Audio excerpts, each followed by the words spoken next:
Então, cara, dando uma olhada aqui no meu diário, parece que isso daí aconteceu ali em 8 de janeiro de 2024. Eu coloquei aqui como horário, que provavelmente aconteceu ali foi entre as 3h30 e 3h40. E a característica notável do céu na hora era que a gente tinha três planetas em Sagitário, né? Tinha Mercúrio, Vênus e Lua, né? Sendo que Vênus e Lua estavam no mesmo grau, no grau 12, e Mercúrio no grau 24, né? É interessante, né? 12 mais 12 igual a 24, né? Essa proporcionalidade eu achei bastante curiosa na época que eu anotei. Mas enfim, eu estava consagrando uma medicina no dia e eu estava num estado contemplativo, né? E do nada, assim, eu comecei a sentir uma espécie de gargalhada se geometrizando no meu espaço visual. Eu não escutei gargalhada, mas eu meio que a senti por outro meio que não meio sonoro, você entende? É difícil explicar mesmo. Mas quando eu tive a percepção dessa gargalhada, vamos assim dizer, né? Eu logo identifiquei. Eu logo identifiquei. Por quê? Porque, cara, se tu mexe com qualquer forma de prática ritualística, onde o rolê de conversar com entidades pré-humanas faz parte, né? O mesmo, até né, humanos, só que humanos de outro jeito, né? Tu já deve ter percebido que a gente consegue, com o passar do tempo, meio que discernir por cima, pelo menos, com quem a gente está falando. Então, assim como a gente muitas vezes pode perceber quem está falando com a gente de acordo com o tom de voz, com o timbre, assim como a gente às vezes percebe a presença de uma determinada pessoa pelo jeito que ela anda, pelos passos, por exemplo, atrás de você, ou mesmo pelo tipo específico de calor que você recebe quando abraça. Cara, isso acontece quando a gente mexe com essas inteligências, né? E, enfim, não é necessário nenhum tipo de medicina, vamos assim dizer, para sentir essas coisas, né? Quando a gente faz algum tipo de rito, a gente cria condições para que isso se expresse, né, também, né? Mas eu senti foi algo familiar. Eu me lembrei da sensação do é difícil falar timbre, né? Mas vamos usar aqui como analogia, né? Do timbre próprio que eu sinto quando realizo os meus ritos ao Senhor Hermes. Né? E eu comecei a prestar atenção nesse timbre. E no momento que eu comecei a prestar atenção, eu senti ali uma espécie de aglomerado não sequencial de informações, né? Que estava falando comigo, mas ao mesmo tempo consigo mesmo. E que dialogava de uma forma bem direta com algumas coisas que eu estava lendo uns dias atrás, né? Na época, eu estava dando uma pesquisada sobre alguns grupos ufo-religiosos, né? Ligados ao jogo do bicho. E também ao grupo ufo-terrorista do Aladino. Eu não sei se você sabe, mas nós tivemos um grupo ufo-terrorista no Brasil, que foi um dos responsáveis aí por criar false flags para estabelecer a ditadura militar.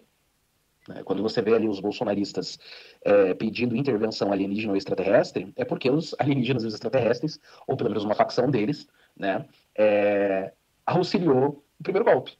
Né? Os false flags, né, que o Dino Aladino, né, cometeu, caíram no colo da esquerda, né? Mas na verdade é o grupo dele que cometeu, né? De qualquer modo, né, essa inteligência, ela meio que talvez tenha acessado ali essas minhas leituras recentes e começou a elaborar uma espécie de crítica e de reclamação e uma também tiração de onda em relação a essas coisas, né? E confesso que foi muito divertido no momento seguir, é estranho falar seguir a linha de raciocínio, né? Porque não era linear. Enfim, de ter a experiência da reação dessa inteligência a essas informações. Obviamente, né?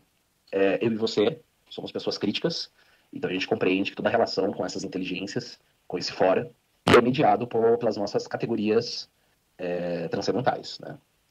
E pela nossa condição histórico-social. Então, obviamente, eu não posso falar que tudo isso pertence a essa inteligência, mas obviamente foi aquilo que eu experienciei fenomenologicamente, né? Então, de certa forma, eu sou um co-criador dessa mensagem, né? Talvez o grande problema dos profetas e dos místicos, muitas vezes, seja de não reconhecer esse papel de cocriação, né? Então, a gente pega a nossa responsabilidade, joga tudo no colo da inteligência que nos contatou, né? Como se a revelação fosse uma coisa que fosse simplesmente um dado, né? Que fosse uma coisa diretamente concedida, né? Mas até os meios, as mediações desse conceder, em alguma medida, às vezes podem ser providenciais. Mas isso eu acho que fica para outro áudio, né?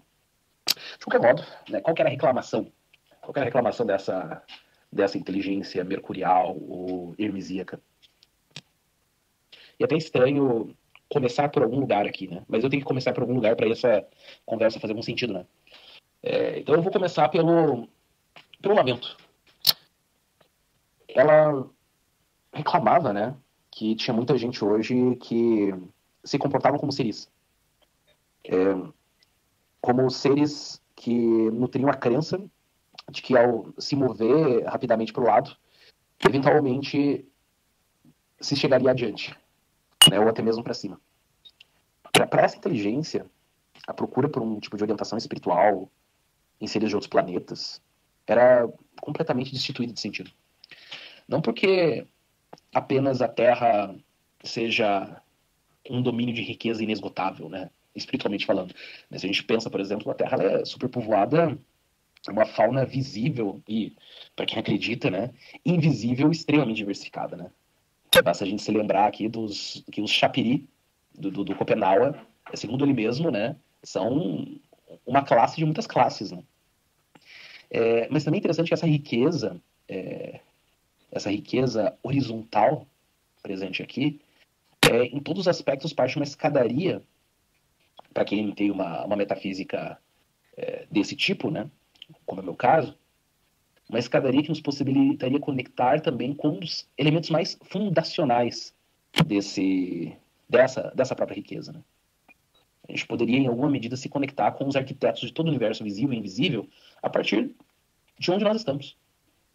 Para quem segue uma linha com uma certa influência neoplatonizante, né, como é o meu caso, existe a ideia de que todas as coisas no nosso mundo, elas estão ligadas por uma seriae. Aliás, é essa seriae que me permitiu meio que reconhecer por cima a identidade, né, a falange dessa inteligência. Então, a seriae é uma espécie de assinatura divina que está em todas as coisas, né? Eu acho que talvez o exemplo mais notório é o de Próculo, quando ele fala do girassol, né? O girassol é Apolo, é Hélios, manifestado no domínio vegetal, vamos assim dizer. E você pode, né, acessar essa divindade de uma forma direta ali. Você entende? Não só, de certa forma, se a gente pega, por exemplo, uma visão neoplatônica ou neoplatonizante, né, que é o meu caso, influenciada pelo neoplatonismo. Não só o caso de que as coisas elas são manifestações gradativas e cada vez mais enfraquecidas desses princípios divinos. Não é assim que funciona. No neoplatonismo teúrgico ali, por exemplo, a partir de Jâmblico. Não, em alguma medida, a divindade ela está ali, imediatamente presente. Isso você pode ver ali nos elementos de teologia do Próculo, por exemplo. Existe ali a presença viva da divindade. No seu aspecto mais elevado, ali, no girassol. Existe esse rolê de uma participação mediada por vários graus de existência verticalmente organizados, em um sentido, mas em outro sentido, você tem algo que meio que transcende essa escadaria, entende? Você tem uma espécie de imediaticidade desse Deus através da sua assinatura. Mas enfim, quando você, agora independentemente aí da sua metafísica, né? Se você tem uma visão como eu, que tem uma tendência animista, que reconhece que todas as coisas estão repletas de divindades, né? Seja, por exemplo, como no meu caso, porque elas estão conectadas, né, por cadeias intermináveis de daimones, né? Que perpassam não somente esse mundo, né, mas todos eles. Cara, um extraterrestre, por mais avançado que seja, né? Ele habita mesmo um tipo de extrato cosmológico que a gente.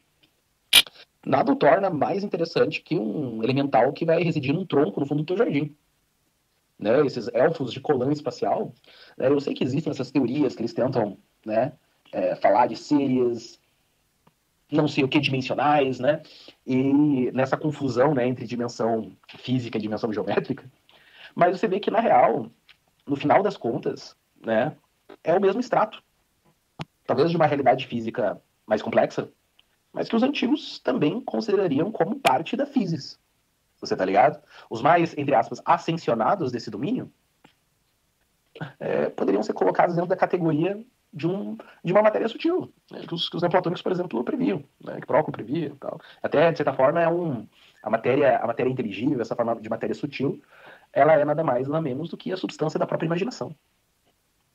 E aqui tem um ponto que eu acho interessante que a gente pode chegar nele mais tarde, porque eu acho que é precisamente aí, acho que aí precisamente tem algo que pode esclarecer a nossa perspectiva a respeito desse tipo de entidade, né?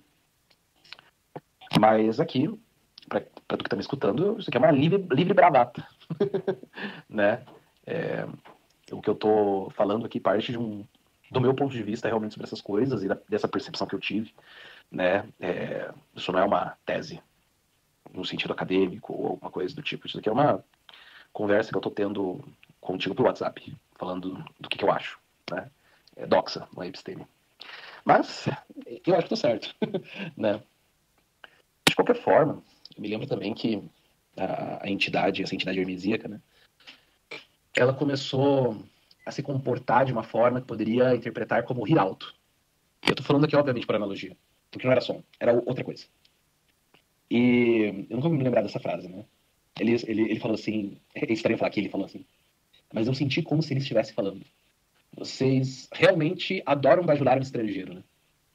E de fato, né, cara? O que são esses caras se não estrangeiros extraplanetários, né? Que, tipo, simplesmente por não serem daqui, são vistos como autoridades, né? Capazes de instruir a gente sobre, enfim, sobre as suas fantasias mortais, como se fossem grandes revelações, né? Então, tipo assim, no final das contas, a gente tem um tipo de viralatismo cósmico, né? Por quê? Porque, cara, um João Ninguém, lá das Pleiades, chega aqui já, ó, tomar no cu, né, cara? Perdão. Mas é isso, cara. Ou melhor, né, cara? A gente pode pensar nessa galera, se eles têm esses projetos de ascensionamento e não sei o quê, são piores ainda do que isso, né? São jesuítas do espaço, né? Nesse caso, cara, eu vou assumir aqui, né, que essas entidades reverenciadas pelas ufologias religiosas, elas seriam de fato seres alienígenas. Eu, pessoalmente, eu não acredito nisso, sabe? Eu me alinho muito mais com uma perspectiva que eu compartilho com um amigo muçulmano. Aliás, ele deve estar me escutando agora, né? Dizem que politeístas e monoteístas não podem ser amigos. Claro que podem, né? Quando um não quer enfiar uma tora no rabo do outro. Todo mundo pode ser amigo. Enfim, mas eu estava falando com ele e ele teve um ponto muito bom que, aliás, eu já tinha escutado antes, mas ele reforçou isso. De que essas entidades, né, que têm essa natureza semi-etérea, elas provavelmente são o que ele chama de jinn, né? De jinna, no plural, né? Ou, na minha terminologia, uma espécie de daimon material. São entidades que elas estariam meio que confinadas em uma espécie de ciclo de retroalimentação entre a sua alteridade e a imaginação da ficção científica. E isso é muito interessante. A gente pode pensar, vamos um pouquinho para o tipo de morfologia espiritual desse tipo de entidade. Né? Então você tem, por exemplo, lá no Islã, a ideia de que você tem, entre os anjos e os seres humanos, entidades intermediárias. Você tem várias classes dessas entidades intermediárias, com diversos graus de poder e etc. Mas o que une elas? Elas não são tão sutis quanto os anjos, que são feitos de luz, mas não são tão densas como os seres humanos, que são feitos de terra. Eles são de fogo, fogo sem fumaça. Ou seja, eles são sutis, mas não são tanto. São densos, mas não são tanto. E por isso que tem uma grande capacidade de alterar a sua própria forma. Os Dina, eles são feitos da mesma substância que a nossa imaginação.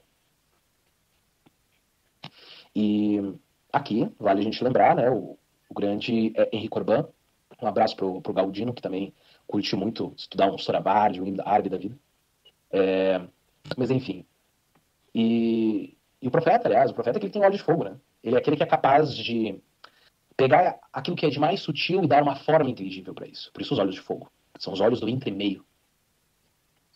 Entre o não dizível e o dizível, existe esse domínio intermediário que permite que você se movimente de um lugar para outro. A gente vê isso, por exemplo, na teoria de Proclo sobre o trabalho do geômetra.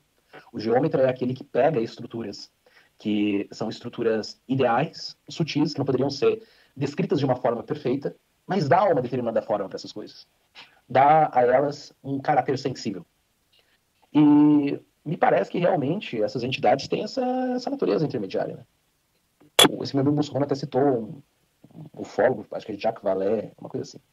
Ainda tem que ler para ver. Que parece que meio que corrobora com uma tese semelhante. Mas, de qualquer forma, esse tipo de daimon em específico, ele tem uma característica muito curiosa, né? Ele tem esse ciclo de retroalimentação com a cultura humana e com um determinado ramo muito específico da cultura humana, que é a ficção científica, né? Então é interessante que mudanças, né, na representação de alienígenas na cultura sempre vão resultar em alterações correspondentes nas suas manifestações e vice-versa também. Porque a ficção científica também se inspira nesses contatos. E, enfim, o meu objetivo aqui não é discutir uma espécie de daimonologia transcendental, que, aliás, eu acho que todo o nosso conhecimento da realidade é mediado por conexões daimônicas, mas a gente pode reservar isso para outro momento, né? Mas, enfim, vamos resumir, vamos presumir, né, que o foco da ufologia seja realmente extraterrestre, né? Mas esse lance da retroalimentação é legal, né? Que, tipo... E até é interessante que a gente consegue meio que demarcar historicamente, mais ou menos, uma espécie de ruptura desse ciclo de feedback. Porque se você pensa, cara, todo esse rolê Ashtar Sheran é um negócio que não se atualizou com o avanço da ficção científica. A ficção científica, ela avançou pra caralho. Então a gente tem, né, principalmente nesse rolê meio hard science, né? E a imaginação ufo-religiosa não, cara. A imaginação ufo-religiosa parou em Star Trek. Já pensaram nisso? A imaginação ufo-religiosa, ela tinha um circuito de feedback loop com o avanço da ficção científica. Mas em algum momento esse ciclo foi quebrado. E a imagem dos alienígenas se torna cada vez mais desatualizada. Pô, os caras ainda usam um botão, manivela, ainda usam penteados dos anos 60, 70 e 80. Né? Existe uma espécie de congelamento imaginal aí. É um negócio que vale a pena, talvez, investigar, né? Eu quero citar aqui o Marco Antônio Valentim, no livro dele Extramundanidade e sobre a Natureza. Vocês podem ali no academia.edu e baixar direto dele, que eu acho que ele disponibilizou lá. E ele lembra que o Immanuel Kant também ele era um cara que estava interessado nos alienígenas, né? No chamado Tratado sobre o Céu, né? Que ele faz uma espécie de antropologia especulativa desses habitantes dos outros planetas. No caso, né? Aqui seria o Sistema Solar, né? Então vamos lá. Após a dedução da constituição sistemática das estrelas fixas, dos planetas e de seus satélites, com destaque para uma engenhosa especulação em torno da origem dos anéis de Saturno e da história do Sol, Kant dedica a terceira e última parte do seu tratado de cosmologia ao ensaio de comparação entre os habitantes de diversos planetas baseada nas analogias da natureza. Reconhecendo diante do leitor que, em tema dessa espécie, não existe um verdadeiro limite para a liberdade de ficção, o autor apresenta esse ensaio como motivado por uma opinião convicta, capaz de contribuir para a ampliação de nosso conhecimento, e dotada de probabilidade tão bem fundada a ponto de exigir reconhecimento por parte dos investigadores da natureza cósmica. A maioria dos planetas estão certamente habitados, né, que é o Kant, e os que não estão estarão alguma vez. Segundo Kant, a necessidade de que os corpos siderais estejam povoados repousa em um fundamento teleológico. A finalidade da natureza é a contemplação dos seres racionais. Desse modo, a especulação ensaiada encontra firme apoio no mesmo princípio que comanda toda a teoria do céu. A probabilidade de outros planetas serem povoados respeita a ordem teleológica do universo, tanto quanto a efetiva disposição sistemática dos planetas no sistema solar. Fim de citação. Então, assim, para os amigos que estão escutando esse áudio, estão me chamando de maluco, fiquem à vontade, mas eu estou com Kant, né, o arauto da razão iluminista, nesse limiar entre teologia, teoria-ficção e antropologia especulativa. Mas vamos dar uma olhada aqui no Kant, né? E eu vejo que muitos problemas da ufologia, dessas ufo-religiões, me parecem serem problemas que estão enraizados nessa visão em alguma medida. Não sou um inimigo mortal do Kant, eu também espero no sinal vermelho e ajudo as velhinhas a atravessar a rua. Mas assim, né, inicialmente, a especulação kantiana ela não parece, assim, apresentar nada de extraordinariamente estranho, quando a gente dá uma olhadinha nas cosmologias antigas e medievais, né? Era a prática comum que os homens vissem a realidade astral como tão densamente povoada quanto a Terra, né? Com anjos, inteligências, daimons, djinns, djinna, né, no caso, e uma variedade de criaturas associadas a esses domínios, né? Então, por exemplo, né? Pô, os meus ouvintes aí, tu que tá me escutando, provavelmente você já fez um ritualzinho para, por exemplo, inteligências angelicais. E daí você tem ali a associação planetária, não é verdade? você usa essa associação, né? Você, por exemplo, você tem uma entidade ali, por exemplo, sei lá, seja uma entidade angelical, seja um daimon goético, seja uma divindade, seja um espírito, e tem geralmente ali uma associação celestial, que pode ser, por exemplo, uma associação a uma constelação, né, um signo zodiacal, que pode ser um planeta, né, e tudo mais, né? Porque você tinha, vamos dizer assim, uma grande estrutura analógica que meio que unia céu e terra, né? Vamos assim dizer, né? É tudo que está embaixo como que está no alto. Mas às vezes nem tudo que está no alto é como está embaixo, né? Depende. Mas enfim, de qualquer forma, né? Tem uma novidade aí, eu acho. Né? Tem uma novidade importante aí. Que esses habitantes, esses seres extraterrenos, Kant, eles são considerados moradores desses mundos. Num sentido mais forte, né? Do que a gente pensaria no mundo pré-moderno. Essa categoria é horrível, aliás. Então, eles vivem nesses mundos não porque eles ocupam estratos espirituais desses mundos, né, mais ou menos sutis que o nosso, né? E por isso eles criam, portanto, uma natureza distinta da nossa. Mas eles são habitantes desses mundos no sentido de que, do mesmo sentido que nós somos desse. Você está entendendo? Então, por exemplo, as entidades, esses seres extraterrenos kantianos, eles são como nós. Eles são moradores de um mundo, né, espacialmente localizado num sentido forte de espaço, né, no sentido físico de espaço. E outra coisa, né, a natureza racional que a gente compartilha com eles é tão semelhante que muitas vezes, né, segundo Kant, né, a gente seria mais ontologicamente próximo deles do que das outras criaturas que coabitam com a gente, entendeu? A gente estaria muito mais próximo desses seres racionais de outros planetas do que com as outras plantas, com que os outros animais, né? Porque os outros animais eles são irracionais, né? E o mundo foi feito para a contemplação dos seres racionais, né? E o racional ele é sempre entendido em termos propriamente antropomórficos. Então esses outros extraterrestres eles são antropos, como nós. Quando a gente pensa, por exemplo, em outras cosmologias, e claro, aqui eu não estou dando uma de imperialista, dizendo que existe uma espécie de unidade do pensamento pré-moderno, acho isso uma bobagem, né? Mas a gente consegue perceber algumas diferenças importantes, relevantes, que fazem diferença, né? Que é o seguinte, cara, pelo menos se concebia que você tem uma espécie de pluralidade de inteligências, e uma pluralidade que não é somente numérica, ela é uma pluralidade qualitativa. Você tem coisas que têm inteligências diferentes. Tanto que assim, cara, se alguém aí for começar a conversar com essas inteligências, cara, você tem que ser extremamente detalhista no que você quer. Não basta você dizer o que você quer. Vamos supor que você vai lá brincar de Ars Goetia. Você invoca uma determinada entidade. E você invoca essa entidade, por exemplo, para que você ganhe dinheiro rapidamente.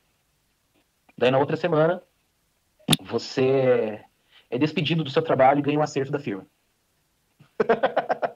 Pois é, eu tô te falando. Se você não deixar muito claro as condições, tem entidades que elas não vivem no nosso mundo, entendeu? Que existe um ruído categorial, que existem dificuldades de tradução, porque a estrutura categorial dessas entidades é diferente da nossa. Claro, por exemplo, e a gente consegue perceber até que a gente consegue ver que tem naturezas muito diferentes. Você conversa com o Exu, com uma pombagira, é uma coisa. Você está conversando com alguém, por exemplo, que já foi humano. Então ele te entende de uma forma muito melhor que você conversar com um daimon goético e pô, um anjo, né? Você entende? Então existem relações de proximidade e distância entre a gente e essas entidades, né? E isso é muito diferente, por exemplo, do que ocorre no sistema kantiano. Né? Só existe um tipo de racionalidade e é um tipo de racionalidade propriamente antropomórfica, né? Por isso que também eu sempre falo com a galera, meu problema não é com o racionalismo, não é com a razão, nunca tive um problema com a razão. Meu problema é uma ideia limitada de racionalidade. E isso para mim é um problema, né? Meu problema não é um problema com a razão, o problema é tornar a razão humana o único modelo possível de razão. E com isso, né, eu acho que isso é uma coisa que tanto neo-racionalistas como perspectivistas acho que estão dispostos a concordar, né? Bom, e outra coisa, né, cara, o vínculo analógico que essas criaturas têm é um vínculo que é só realizado em relação a você e não com a totalidade das coisas, né? Cada entidade, cada ser, numa perspectiva mágica de mundo, né, numa perspectiva animista, numa perspectiva pagã, politeísta, que seja, ela também está entrelaçada às outras. Enfim, essas entidades kantianas, esses extraterrestres kantianos, eles só estão entrelaçados a nós. Nós somos seus irmãos mais do que somos irmãos dos nossos companheiros terrestres. E isso é uma coisa que gera uma visão de mundo profundamente empobrecida, sem dúvidas, né?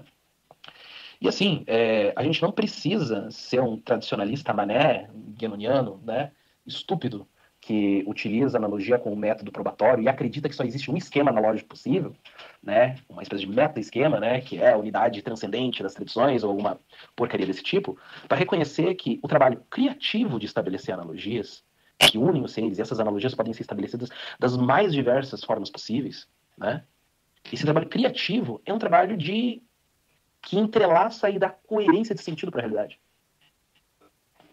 Mas enfim, eu acho assim que não é desafiador, por exemplo, a gente também entender aí uma semelhança desse tipo de ufologia kantiana.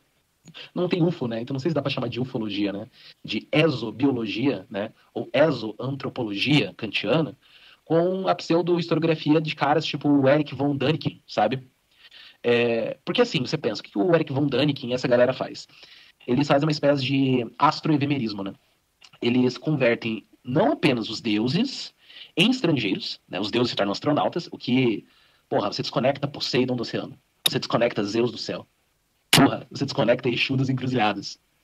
E você desconecta os deuses da realidade, né? Das suas relações de analogia com a realidade, mas você também desconecta o próprio ser humano.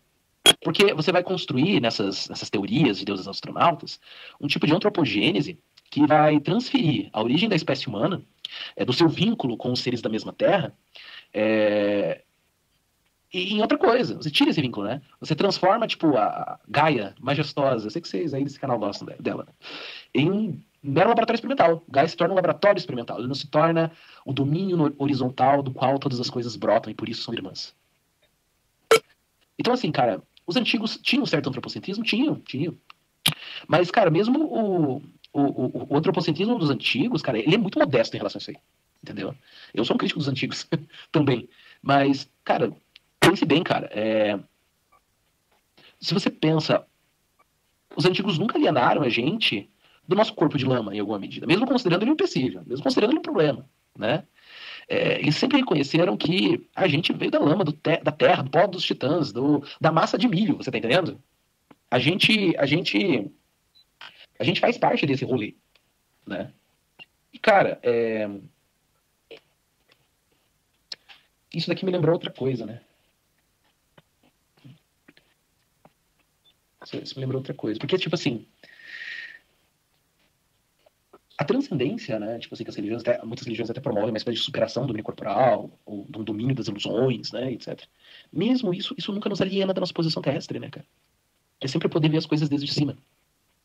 Então, mesmo em correntes uma tendência mais dualista, essa, essa alienação em relação à Terra nunca ocorre plenamente, até porque a Terra permanece como um certo problema produtivo. A gente não pode ter tão preconceito com certos dualismos quando eles são dialéticos, né? Às vezes eles são muito mais enriquecedores que certos monismos. Isso é bem interessante, tem uma citação que o Gregory Shaw faz do Jâmblico, né? Um texto sobre o corpo luminoso no neoplatonismo, né? E basicamente a crítica que o Jâmblico faz ao dualismo de Porfírio, né? E que eu acho que é relevante pra caralho pra isso daqui. Acho que é muito relevante. E me parece, assim, uma boa resposta às todas as variantes, né? Tanto verticais quanto horizontais, de um tipo de aversão à Terra, né? Isso é interessante, né? Essas religiões, elas são aversões à Terra, mas não no sentido vertical, mas no sentido horizontal.